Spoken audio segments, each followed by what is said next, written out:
હું પાલુબેન વશરામભાઈ, ધંધો શાકભાજીનો. પાથરણો પાથરું અને સવારથી સાંજ સુધી શાકભાજી વેચું. ઉઠું ત્યારથી વાતે આડી પડું ત્યાં સુધી સતત કામ કામ ને કામ. તમારા સૌની મીઠી ઊંઘ ચાલતી હોય ત્યારે મારે ઉઠવું પડે સવારે 3:30 વાગે.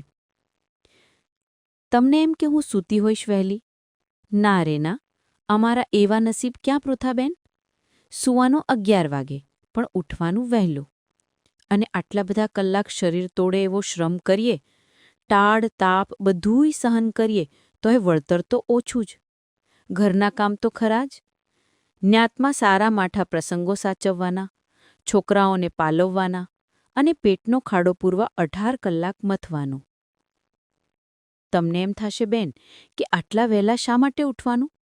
3:30 ઉઠી ઘરનું કામ કરવાનું, છોકરાઓ માટે 4 રોટલા બનાવવાના, ઘરવાળાનું ટિફિન તૈયાર કરવાનું અને 4 વાગ્યે જમાપુર મોટી માર્કેટમાં માલ લેવા પહોંચી જવાનું. ડુંગળી બટાકા લસણ વગેરે ખરીદવા પહોંચી જાઓ. સવારમાં માર્કેટમાં માલની તડાતડી ચાલે. ચા પીવાનોય ટાઈમ ન મળે. 3-4 મણ માલ ભરવાનો અને રિક્ષામાં દાણાપીઠ પાસેની અમારી નક્કી કરેલી જગ્યાએ પહોંચી જવાનું. 6 વાગ્યા સુધીમાં તો બધો માલ પાથરણામાં ગોઠવી કાઢો. દાડો ઉગે એ પહેલાં તો ઘરાક આવવાના શરૂ પણ થઈ જાય. વેળાસર ધંધો શરૂ ન કરીએ તો સારા ઘરાક હાથમાં ન આવે. વહેલી સવારના ઘરાક ભાવતાલની માથાકૂટ ન કરે એટલે બોણી સારી થાય. શાક તોલતી હોઉં ને બચુડિયાનો વિચારેય આવે. એમણે બરાબર ખાધું હશે કે નહીં? મોટો દીકરો ને દીકરી બહુ સમજણા. જાતે તૈયારથી નિશાળે પહોંચી જાય. લેસન પણ જાતે કરે. ચિંતા તો નાનકીની થાય. તો પૃથાબેન, હું શું કહેતી હતી?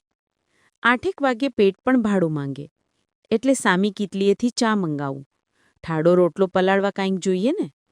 ક્યારેક થોડા ભજીયા મંગાવું. 2-4 નાનકી માટે રાખી દઉં. મોટા દીકરો દીકરી નિશાળે જતા નાનકીને મૂકી જાય.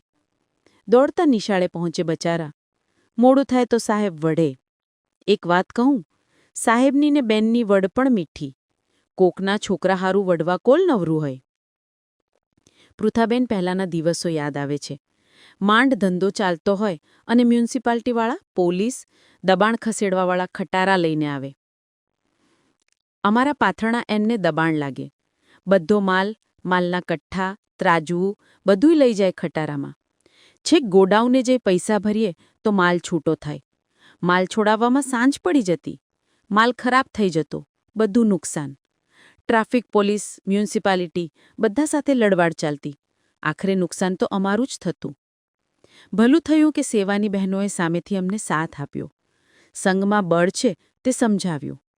અમને ધંધાનું લાયસન્સ અપાવ્યું. બજારમાં અમારી જગ્યા નક્કી કરી આપી. કાયદાની સમજણ આપી. અમારા પ્રશ્નો અમે જાતે ઉકેલતા થયા. ડગલે પગલે થતા અપમાન બંધ થયા. પૃથાબેન, એક મનની વાત કહું? રાતે 9 વાગે ઘરે પહોંચું ત્યારે થાકીને હૂંસ થઈ ગઈ હોઉં. પણ છોકરા માટે જમવાનું બનાવું, એમને ખવડાવી ઊંઘાડું. કોકવાર મોડું થાય તો છોકરા સૂઈ ગયા પણ હોય. તોય તેમને જગાડીને ખવડાવું અને પાછા સૂવાડી દઉં. આખી રાત ખાલી પેટે કેમ જાય? એમને માથે હાથ ફેરવતા વિચારું કે આ આખું આમને આમ ઢસરડા કરીને પૂરું થયું. પણ છોકરાને ભણાવીશ તો જ ઉજળા દિવસો આવશે. લો, વાત વાતમાં 9 થયા. હજુ તો ઘરે જઈ રાંધીશ ત્યારે છોકરા રોટલા ભેગા થશે. ચાલો પાથરણું વાળી લઉં. આવજો ત્યારે પૃથાબેન.